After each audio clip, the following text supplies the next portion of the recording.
नमस्कार दोस्तों, मैं मिसेस राज आपका स्वागत करती हूँ मेरे यूट्यूब चैनल पर। आज हम इस वीडियो में कमलेश्वर जी की कहानी जो राजा नरबसिया, यह यूजीसी एनटीए नेट के पाठ्यक्रम में रखी गई है। इकाई 7 में हिंदी कहानियों में इस कहानी को रखा गया है। तो आज हम इस कहानी की जो मूल कृति है, यानी हिंदी कहानी जो मूल कृति है, उसे मेरे स्वर में पढ़ेंगे और समझेंगे। और इस पर जो भी संक्षिप्त सार होता है कहानी का, कथा सार, और उसके जो पात्रों का चरित्र चित्रण और कहानी की जो भी विशेषताएं बनेंगी, वह सारी की सारी विशेषताएं वह अगली वीडियो में मैं आपके सामने लेकर आऊँगी। तब तक के लिए दोस्तों हम इस कहानी को पढ़ेंगे। उसके पहले आप मेरे चैनल को सब्सक्राइब कीजिएगा, ठीक है, और बेल आइकन को दबाना मत भूलिएगा, क्योंकि मेरे जो वीडियो के नोटिफिकेशन है आपको टाइम टू टाइम मिल जाए। और उसके बाद आप मेरे वीडियो को लाइक कीजिएगा, क्योंकि आपके एक लाइक से मुझे बहुत सारा मोटिवेशन भी मिलती है और प्रेरणा भी मिलती है, क्योंकि मैं आपके सामने और भी अच्छी वीडियो जो भी स्टडी के रिलेटेड है वह ला सकूं। अब हम पढ़ना शुरू करते हैं, ठीक है दोस्तों। कमलेश्वर जी की कहानी राजा नरबसिया है, ठीक है। एक राजा नरबसिया थे। माँ कहानी सुनाया करती थी। उनके आसपास के 4-5 बच्चे अपनी मुट्ठियों में फूल दबाए कहानी समाप्त होने पर गोरों पर चढ़ाने के लिए उत्सुक से बैठे जाते थे। आटे का सुंदर सा चौक पूरा होता। उसी चौक पर मिट्टी की 6 गोरे रखी जाती और जिनमें से ऊपर वाली के बिंदिया और सिंदूर लगाता, बाकी 5 नीचे दबी पूजा ग्रहण करती रहती। एक और दीपक की बाती स्थिर सी जलती रहती और मंगल घट रखा रहता, जिस पर रोली से साथिया बनाया जाता। सभी बैठे बच्चे के मुख पर फूल चढ़ाने की उतावली की जगह कहानी सुनने की सहज स्थिरता उभर आती। एक राजा नरबसिया थे। माँ सुनाया करती थी। उनके राजा में बड़ी खुशहाली थी। सब वर्ण के लोग अपना अपना काम काज देखते थे। कोई दुखी नहीं दिखाई पड़ता था। राजा के एक लक्ष्मी सी रानी थी, चंद्रमा सी सुंदर और राजा को बहुत प्यारी। राजा राजकाज देखते और सुख से रानी के महल में रहते। मेरे सामने मेरे ख्यालों का राजा था, राजा जगपति। तब जगपति से मेरी दांत काटी दोस्ती थी। दोनों मिडिल स्कूल में पढ़ने जाते।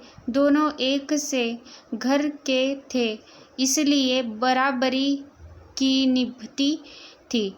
मैं मैट्रिक पास करके एक स्कूल में नौकर हो गया और जगपति कस्बे के ही वकील के यहाँ मुहर्रिर। जिस साल जगपति मुहर्रिर हुआ, उसी वर्ष पास के गांव में उसकी शादी हुई, पर ऐसी हुई कि लोगों ने तमाशा बना देना चाहा।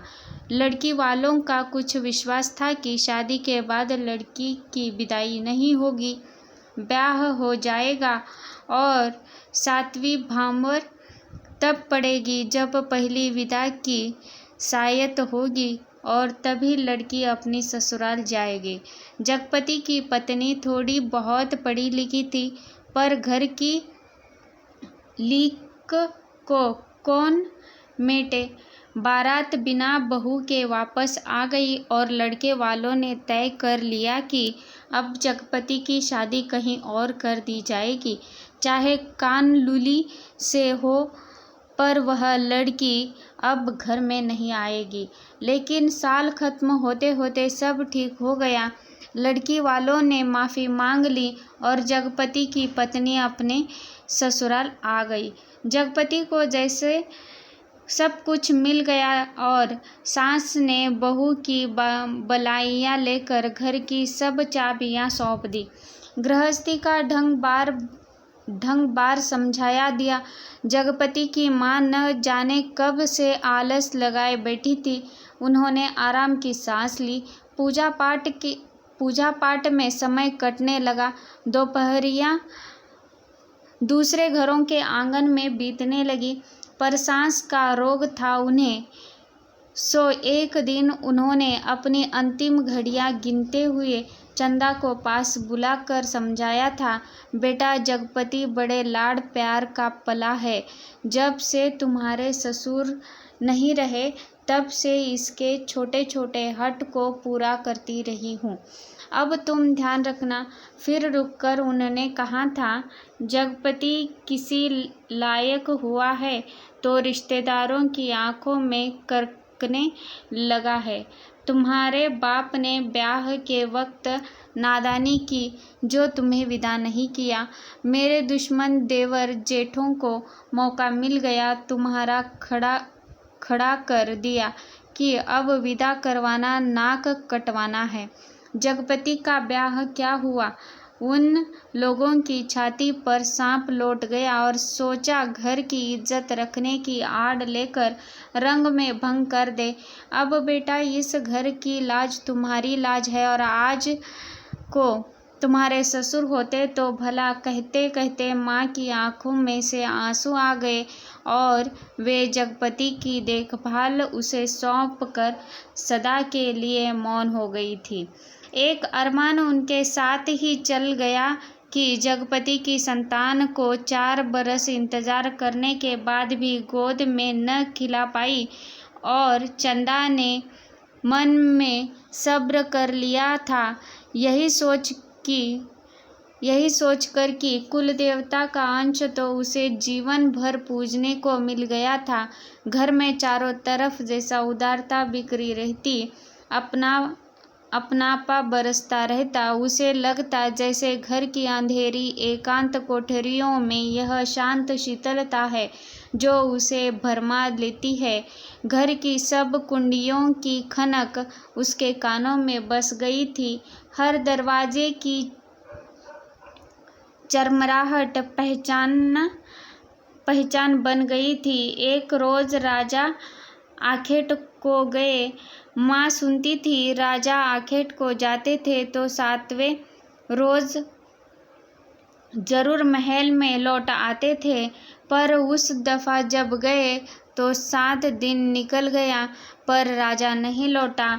रानी को बड़ी चिंता हुई। रानी एक मंत्री को साथ लेकर खोज में निकली और इसी बीच जगपति को रिश्तेदारी की एक शादी में जाना पड़ा। उसके दूर के रिश्ते भाई दयाराम की शादी थी। कहा गया था कि 10वें दिन जरूर वापस आ जाएगा, पर 6ठे दिन ही खबर मिली कि बारात घर लौटने पर दयाराम के घर डाका पड़ गया। किसी मुखबिर ने सारी खबरें पहुंचा दी थी कि लड़की वालों ने दयाराम का घर सोने चांदी से पाट दिया है। आखिर पुश्तैनी जमींदार की इकलौती लड़की थी। घर आए मेहमान लगभग विदा हो चुके थे। दूसरे रोज जगपति भी चलने वाला था, पर उसी रात डाका पड़ा। जवान आदमी भला खून मानता है। डाके वालों ने जब बंदूकें चलाई तो सबकी घिघी बंद गई, पर जगपति और दयाराम ने छाती ठोक कर लाठियां उठा ली। घर में कोहराम मच गया, फिर सन्नाटा छा गया। डाके वाले बराबर गोलियां दाग रहे थे। बाहर का दरवाजा टूट चुका था, पर जगपति ने हिम्मत बढ़ाते हुए हाँक लगाई, ये हवाई बंदूकें इन ठेले पिलाई लाठियों का मुकाबला नहीं कर पाएंगी जवानों। पर दरवाजे तड़ टूटते रहे और अंत में एक गोली जगपति की जांघ को पार करती हुई निकल गई। दूसरी उसकी जांघ के ऊपर कुल्हे में समा कर रह गई। चंदा रोती कलपती और मनौतियां मानती। जब वहां पहुंची तो जगपति अस्पताल में था। दयाराम के थोड़ी चोट आई थी। उसे अस्पताल में छुट्टी मिल गई थी और जगपति की देखभाल के लिए वही अस्पताल में मरीजों के रिश्तेदारों के लिए जो कोठरियां बनी थी उन्हीं में चंदा को रुकना पड़ा। कस्बे के अस्पताल में दयाराम का गांव 4 कोस पड़ता था और दूसरे तीसरे वहां से आदमी आते जाते रहते। जिस सामान की ज़रूरत होती वहां पहुंचा जाते। पर धीरे धीरे उन लोगों ने भी खबर लेना छोड़ दिया। एक दिन में ठीक होने वाला घाव तो नहीं था, जांघ की हड्डी चटक गई थी और कुल्ले में ऑपरेशन से 6 इंच गहरा घाव था। कस्बे का अस्पताल था, कंपाउंडर ही मरीजों की देखभाल रखते। बड़ा डॉक्टर तो नाम के लिए था या कस्बे के बड़े आदमियों के लिए, छोटे लोगों के लिए तो कंपाउंडर साहब ही ईश्वर के अवतार थे। मरीजों की देखभाल करने वाले रिश्तेदारों की खाने पीने की मुश्किलों से लेकर मरीज की नब्ज तक संभालते थे। छोटी सी इमारत में अस्पताल आबाद था।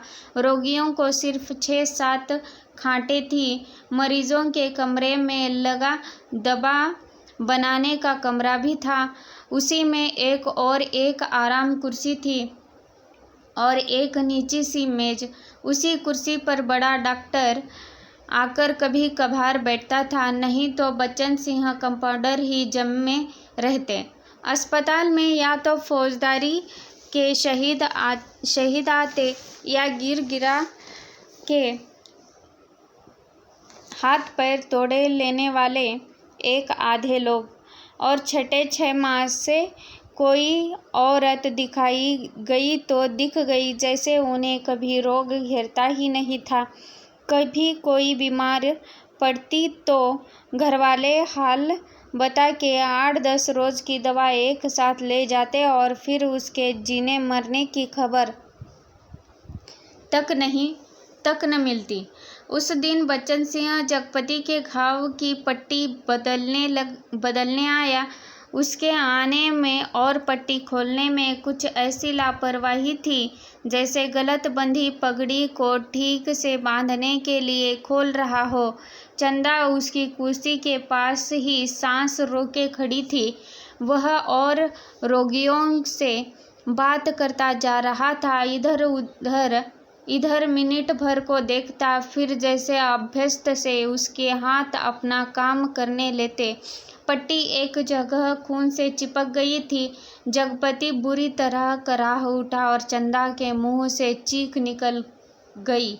बच्चन सिंह ने सतर्क होकर देखा तो चंदा मुख में धोती का पल्ला खोसे अपनी भयातुर आवाज दबाने की चेष्टा कर रही थी और जगपति एक बारगी मछली सा तड़प कर रह गया और बच्चन सिंह की उंगलियां थोड़ी सी थरथराई कि उसकी बाह पर टप से चंदा का आंसू चू पड़ा।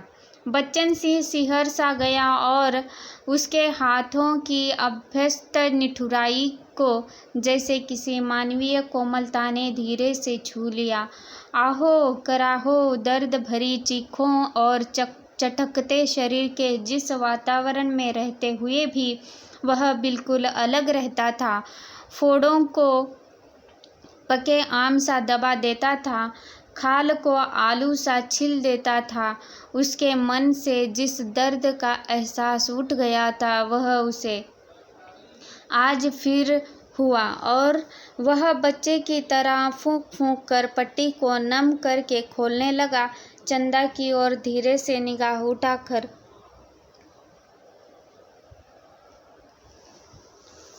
देखते हुए फुसफुसाया, रोगी की हिम्मत टूट जाती है ऐसे। पर जैसे यह कहते कहते उसका मन खुद अपनी बात से उचट गया। यह बेपरवाही तो चीख और कराहों की एक रसता से उसे मिली थी, रोगी की हिम्मत बढ़ाने की कर्तव्य निष्ठा से नहीं। जब तक वह घाव की मरहम पट्टी करता रहा तब तक किन्हीं 2 आँखों की करुणा से उसे घेरे रही और हाथ धोते समय वह चंदा की उन चूड़ियों से भरी कलाइयों को बेझिझक देखता रहा, जो अपनी खुशी उससे मांग रही थी। चंदा पानी डालती जा रही थी और बच्चन सिंह हाथ धोते धोते उसकी कलाइयों, हथेलियों और पैरों को देखता जा रहा था। दवाखाने की ओर जाते हुए उसने चंदा को हाथ के इशारे से बुलाकर कहा, दिल छोटा मत करना, जांघ का घाव तो 10 रोज में भर जाएगा, कुल्ले का घाव कुछ दिन जरूर लगेगा। अच्छी सी अच्छी दवाई दूंगा।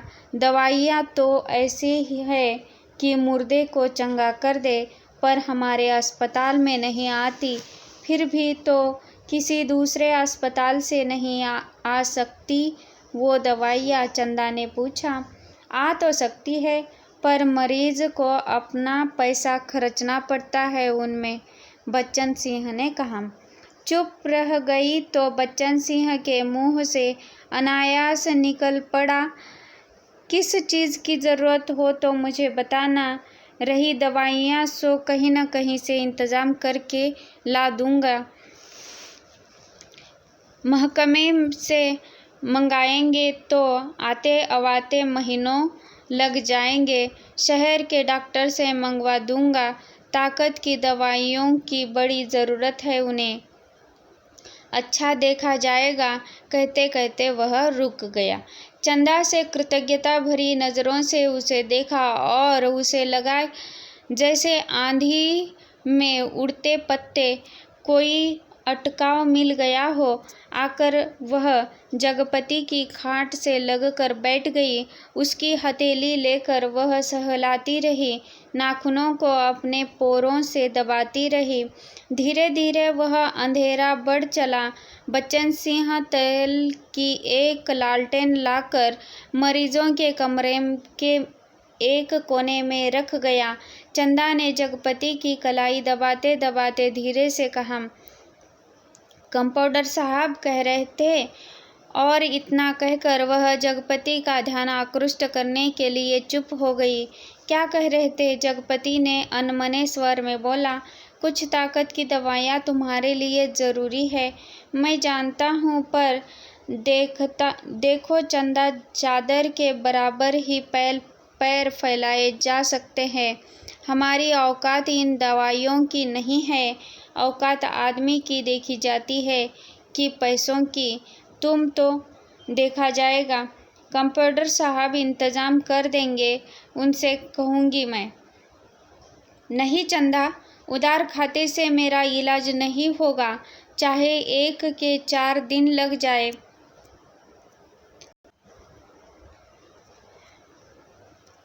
इसमें तो तुम नहीं जानती, कर्ज कोढ़ का रोग होता है, एक बार लगने से तन को गलता ही है, मन भी रोगी हो जाता है। लेकिन कहते कहते वह रुक गई।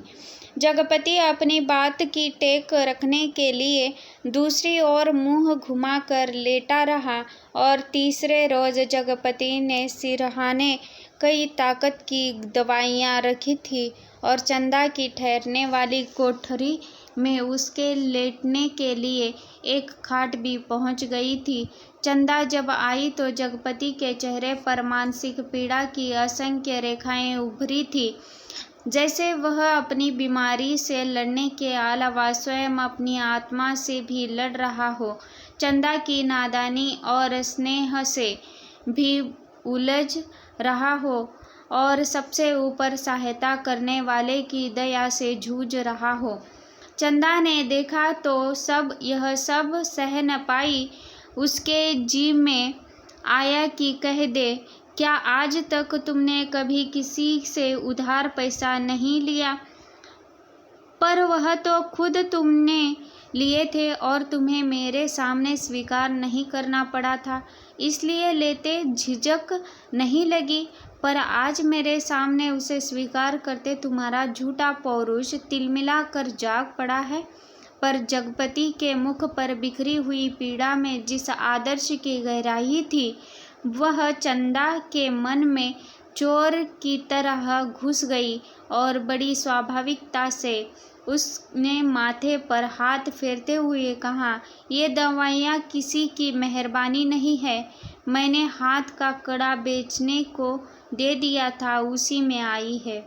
मुझसे पूछा तक नहीं। और जगपति ने कहा, और जैसे खुद मन की कमजोरी को दबा गया। कड़ा बेचने से तो अच्छा था कि बच्चन सिंह की दया ही ओढ़ ली जाती। और उसे हल्का सा पछतावा भी था कि नाहक वह रोप में बड़ी बड़ी बातें कह जाता है, ज्ञानियों की तरह सीख दे देता है। और जब चंदा अंधेरा होते उठकर अपनी कोठरी में सोने के लिए जाने को हुई तो कहते कहते यह दबा गई कि बच्चन सिंह ने उसके लिए एक खाट का इंतजाम भी कर दिया है। कमरे से निकली तो सीधी कोठरी में गई और हाथ का कड़ा लेकर सीधे दवाखाने की ओर चली गई, जहां बच्चन सिंह अकेला डॉक्टर की कुर्सी पर आराम से टांगे फैलाए लैंप की पीली रोशनी में लेटा था। जगपति का व्यवहार चंदा को लग गया था और यह भी कि वह क्यों बच्चन सिंह का एहसान अभी से लाद ले। पति के लिए जेवर की कितनी औकात है। वह बेधड़क सी दवाखाने में घुस गई। दिन की पहचान के कारण उसे कमरे की मेज कुर्सी और दवाओं की अलमारी की स्थिति का अनुमान था। वैसे कमरा अंधेरा ही पड़ा था, क्योंकि लैंप की रोशनी में केवल अपने व्रत में अधिक प्रकाशवान होकर कानों के अंधेरे को और भी घनीभूत कर रही थी। बच्चन सिंह ने चंदा को घुसते ही पहचान लिया। वह उठकर खड़ा हो गया।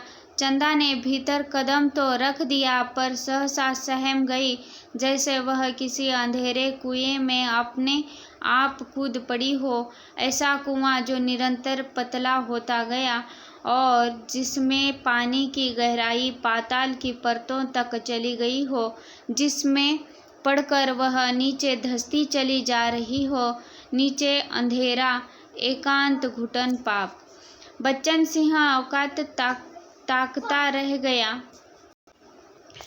और चंदा ऐसे वापस लौट पड़ी जैसे किसी काले पिशाच के पंजों से मुक्ति मिली हो। बच्चन सिंह के सामने क्षण भर में सारी परिस्थिति कौंध गई और उसने वहीं से बहुत संयत आवाज में जबान को दबाते हुए जैसे वायु में स्पष्ट ध्वनित कर दिया, चंदा। वह आवाज इतनी बेआवाज थी और निरर्थक होते हुए भी सार्थक थी कि उस खामोशी में अर्थ भर गया और चंदा रुक गई। बच्चन सिंह उसके पास जाकर रुक गया। सामने का घना पेड़ स्तब्ध खड़ा था। उसकी काली परछाई की परिधि जैसे एक बार फैलकर उन्हें अपने व्रत में समेट लेती और दूसरे ही क्षण मुक्त कर देती। दवाखाने का लैंप सहसा भभक कर रुक गया और मरीजों के कमरे से एक कराह की आवाज दूर मैदान के छोह तक जाकर डूब गई। चंदा ने वैसे ही नीचे ताकते हुए अपने को संयत करते हुए कहा, यह कड़ा तुम्हें देने आई थी तो वापस क्यों चली जा रही थी? चंदा चुप और 2 क्षण रुककर उसने अपने हाथों का सोने का कड़ा धीरे से उसकी ओर बढ़ा दिया, जैसे देने का साहस न होते हुए भी यह काम आवश्यक था। बच्चन सिंह ने उसकी सारी काया को एक बार देखते हुए अपनी आंखें उसके सिर पर जमा दी। उसके ऊपर पड़े कपड़े के पार नरम चिकनाई से भरे लंबे लंबे बाल थे, जिनकी भाप सी महक फैली जा रही थी। वह धीरे से बोला, लाओ। चंदा ने कड़ा उसकी ओर बढ़ा दिया। कड़ा हाथ में लेकर वह बोला, सुनो। चंदा ने प्रश्न भरी नजरें उसकी ओर उठा दी। उनमें झांकते हुए अपने हाथों से उसकी कलाई पकड़ते हुए उसने वह कड़ा उसकी कलाइयों में पहना दिया। चंदा चुपचाप कोठरी की ओर चल दी और बच्चन सिंह दवाखाने की ओर। कालिख बुरी तरह बढ़ गई थी और सामने खड़े पेड़ की काली परछाई गहरी पड़ गई थी। दोनों लौट गए थे, पर जैसे एक कालिख में कुछ रह गया था, छूट गया था। दवाखाने का लैंप जो जलते जलते एक बार भभका था, उसमें तेल न रह जाने के कारण बत्ती की लौ बीच से फट गई थी। उसके ऊपर धुएं की लकीरें बल खाती सांप की तरह अंधेरे में विलीन हो जाती थी। सुबह जब चंदा जगपति के पास पहुंची और बिस्तर ठीक करने लगी, तो जगपति को लगा कि चंदा बहुत उदास थी। क्षण क्षण में चंदा के मुख पर अनगिनत भाव आ जा रहे थे, जिनमें असमंजस था, पीड़ा थी और निरीहता थी। कोई अदृश्य पाप कर चुकने के बाद हृदय की गहराई से किए गए पश्चाताप जैसी धूमिल चमक। रानी मंत्री के साथ जब निराश होकर लौटी तो देखा राजा महल में उपस्थित थे। उनकी खुशी का ठिकाना न रहा। माँ सुनाया करती थी, पर राजा को रानी का इस तरह मंत्री के साथ जाना उन्हें अच्छा नहीं लगा। रानी ने राजा को समझाया कि वह तो केवल राजा के प्रति अटूट प्रेम के कारण अपने को न रोक सकी। राजा रानी एक दूसरे को बहुत चाहते थे। दोनों के दिलों में एक बात शूल सी गड़ती रहती कि उनके कोई संतान न थी। राजवंश का दीपक बुझने जा रहा था। संतान के अभाव में उनका लोक परलोक बिगड़ जा रहा था और कुल की मर्यादा नष्ट होने की शंका बढ़ती जा रही थी। दूसरे दिन बच्चन सिंह ने मरीजों की मरहम पट्टी करते वक्त बताया कि उसका तबादला मैनपुरी के सदर अस्पताल में हो गया है और वह परसों यहाँ से चला जाएगा। जगपति ने सुना तो उसे भला ही लगा। आए दिन रोग घेरे रहते हैं। बच्चन सिंह उसके शहर के अस्पताल में पहुंचा जा रहा तो कुछ मदद मिलती ही रहेगी। आखिर वह ठीक तो होगा ही, और फिर मैनपुरी के सिवा कहाँ जाएगा। पर दूसरे ही क्षण उसका दिल अकथ भारीपन से भर गया। पता नहीं क्यों चंदा के अस्तित्व का ध्यान आते ही उसे इस सूचना में कुछ ऐसी नुकीली कांटे दिखाई देने लगे जो आपके शरीर में किसी भी समय चुभ सकते थे, जरा सा बेखबर होने पर बिंध सकते थे। और तब उसके सामने आदमी के अधिकतर की लक्षण रेखाएं धुएं की तरह, लकीर की तरह कांप कर मिटने लगी और मन में छिपे संदेह के राक्षस बाण बदल योगी के रूप में घूमने लगे। और 15-20 रोज बाद जब जगपति की हालत सुधर गई तो चंदा उसे लेकर घर लौट आई। जगपति चलने फिरने लायक हो गया था। घर का ताला जब खोला तब रात झुक आई थी और फिर उनकी गली में तो शाम से अंधेरा झरना शुरू हो जाता था। पर गली में आते ही उन्हें लगा जैसे कि वनवास काटकर राजधानी लौटे हो। नुक्कड़ पर ही जमुना सुनार की कोठरी में सुरही फींक रही थी, जिसके दराजदार दरवाजों से लालटेन की रोशनी की लकीर झांक रही थी और कच्ची तंबाकू का धुआं रूंधी गली से मुहाने पर बुरी तरह भर गया था। सामने ही मुंशी जी अपना जिंगला खटिया के गड्ढे में कुप्पी के मध्यम प्रकाश में खसरा खतौनी बिछाए मिजान लगाने में मशगूल थे। जब जगपति के घर का दरवाजा खड़का तो अंधेरे में उसकी चाची ने अपने जंगल से देखा और वहीं से बैठे बैठे अपने घर के भीतर ऐलान कर दिया, राजा नरबसिया अस्पताल से लौट आए, कुलमा भी आई है। ये शब्द सुनकर घर के अंधेरे बरोठे में घुसते ही जगपति हाँफ कर बैठ गया। झुंझला कर चंदा से बोला, अंधेरे में क्या मेरे हाथ पैर तुड़वाओगी? भीतर जाकर लालटेन जला लाओ न। तेल नहीं होगा इस वक्त, जरा ऐसे ही काम। तुम्हारे कभी कुछ नहीं होगा, न तेल न। कहते कहते जगपति एकदम चुप रह गया और चंदा को लगा कि आज पहली बार जगपति ने उसके व्यर्थ मातृत्व पर इतनी गहरी चोट कर दी, जिसकी गहराई की उसने कभी कल्पना नहीं की थी। दोनों खामोश बिना एक बात किए अंदर चले गए। रात के बढ़ते सन्नाटे में दोनों के सामने दो बातें थी। जगपति के कानों में जैसे कोई व्यंग से कह रहा था, राजा नरबसिया अस्पताल से आ गए। और चंदा के दिल में यह बात चुभ रही थी, तुम्हारे कभी कुछ नहीं होगा। और सिसकती सिसकती चंदा न जाने कब सो गई, पर जगपति की आंखों में नींद न आई। खाट पर पड़े पड़े उसके चारों ओर एक मोहक भयावना सा जाल फैल गया और लेटे लेटे उसे लगा जैसे उसका स्वयं का आकार बहुत क्षीण होता होता बिंदु सा रह गया।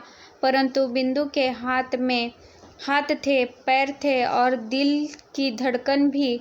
कोठरी का घुट्टा घुट्टा सा अंधियारा, मटमैली दीवारें और गहन गुफाओं सी अलमारियां, जिनमें से बार बार झांक कर देखता था और वह सिहरे उठता था। फिर जैसे सब कुछ तब्दील हो गया हो, उसे लगा कि उसका आकार बढ़ता जा रहा है, बढ़ता जा रहा है।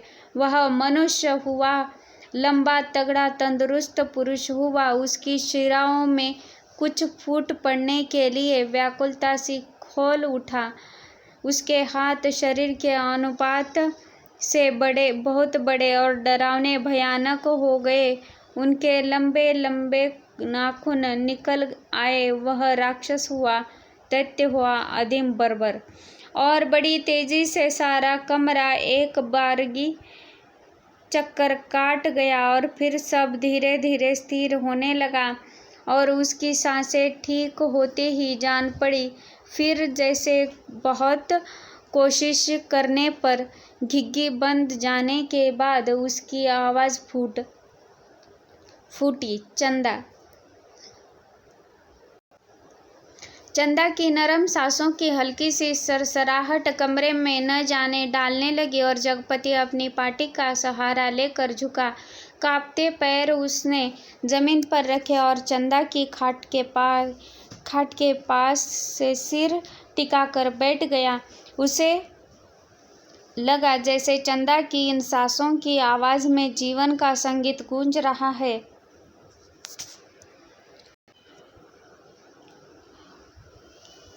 वह उठा और चंदा के मुख पर झुक गया। उसे अंधेरे में आंखें गड़ाए गड़ाए जैसे बहुत देर बाद स्वयं चंदा के मुख पर आभा फूटकर अपने आप बिखरने लगी। उसे नक्श उज्ज्वल हो उठे और जगपति की आंखों की ज्योति मिल गई। वह मुग्ध सा ताकता रहा। चंदा के बिखरे बाल, जिनमें हाल के जन्मे बच्चे के गुम्हारे बालों की सी महक और दूध की कचाईंद शरीर के रस की सी मिठास और स्नेह सी चिकनाहट, और वह माथा जिस पर बालों के पास तमाम छोटे छोटे नरम से रोए रेशम से, और ऊपर उस पर कभी लगाई गई सिंदूर की बिंदी का हल्का मीठा हुआ सा आभास, नन्हे नन्हे निर्द्वंद्व सोए पलक और उनकी मासूम सी कांटों की तरह बरौनियां, और सांस में घुल कर आती हुई वह आत्मा की निष्कपट आवाज की लय, फूल की पंखुड़ी सी पतले पतले ओठ, उन पर पड़ी अछूती रेखाएं जिनमें सिर्फ दूध सी महक। उसकी आंखों के सामने ममता सी छा गई, केवल ममता, और उसके मुख से अस्फुट शब्द निकल गया, बच्ची। डरते डरते उसके बालों की एक लट को बड़े जतन से उसने हथेली पर रखा और उंगली से उस पर जैसे लकीरें खींचने लगा।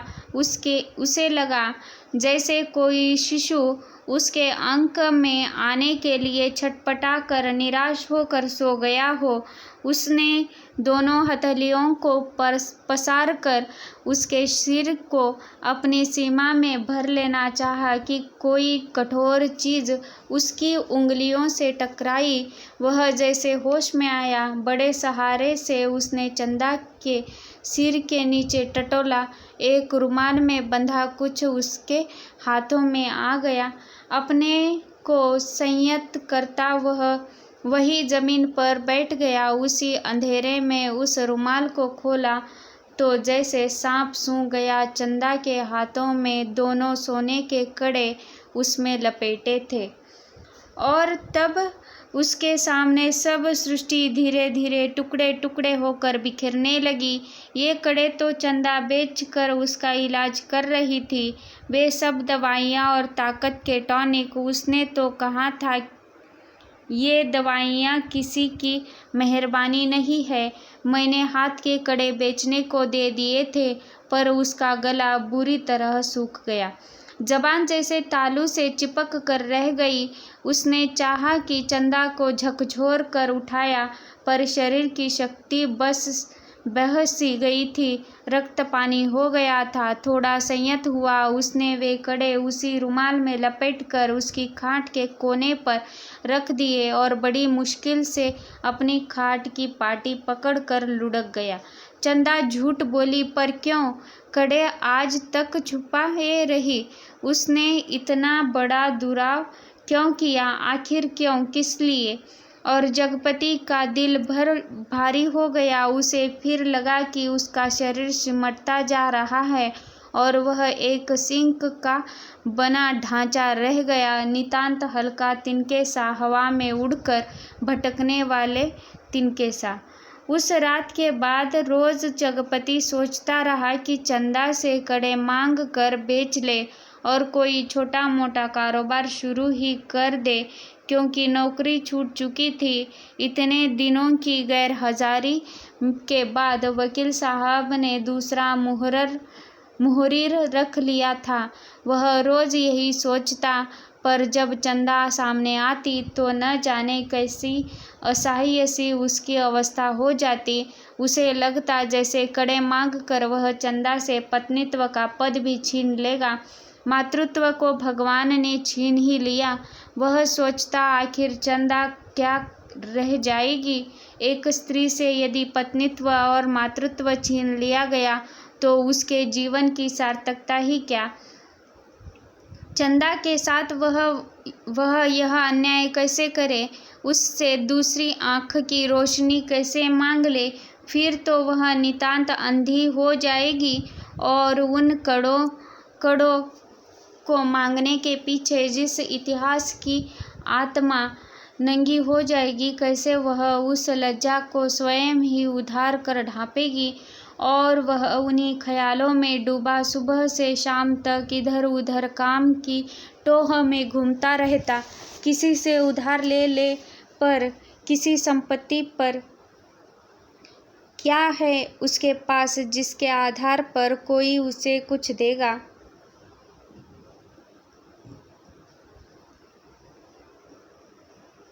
और मोहल्ले के लोग जो एक एक पाई पर जान देते हैं, कोई चीज़ खरीदते वक्त भाव में 1 पैसा कम मिलने पर मीलों पैदल जाकर 1 पैसा बचाते हैं।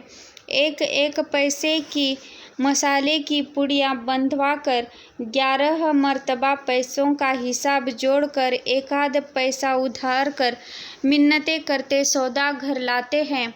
गली में कोई खोचने वाला फंस गया तो 2 पैसे की चीज़ को लड़ झगड़ कर 4 दाने ज़्यादा पाने की नीयत से 2 जगह बंधवाते हैं। भाव के जरा से फर्क पर घंटों बहस करते हैं। शाम को सड़ी गली तरकारियों को किफ़ायत के कारण लाते हैं। ऐसे लोगों से किस मुँह से मांग कर वह उनकी करीबी के एहसास पर ठोकर लगाए? उस दिन शाम को जब वह घर पहुंचा तो बरेठे में ही एक साइकिल रखी नजर आई। दिमाग पर बहुत जोर डालने के बाद भी वह आगंतुक की कल्पना न कर पाया। भीतर वाले दरवाजे पर जब पहुंचा तो सहसा हंसी की आवाज़ सुनकर ठिठक गया। उस हंसी में एक अजीब सा उन्माद था। और उसके बाद चंदा का स्वर, अब आते ही होंगे, बैठिए न 2 मिनट और, अपनी आँख से देख लीजिए और उन्हें समझाते जाइए कि अभी तंदुरुस्ती इस लायक नहीं जो दिन दिन भर घूमना बर्दाश्त कर सके। हाँ भाई, कमज़ोरी इतनी जल्दी नहीं मिट सकती। ख्याल नहीं करेंगे तो नुकसान उठाएंगे। कोई पुरुष स्वर था यह। जगपति असमंजस में पड़ गया और वह एकदम भीतर घुस जाए इसमें क्या हर्ज है।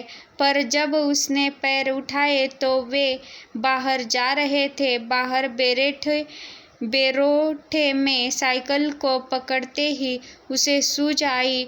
वहीं से जैसे अनजान बनता बड़े प्रयत्न से आवाज़ को खोलता चिल्लाया, अरे चंदा, यह साइकिल किसकी है? कौन मेहरबान?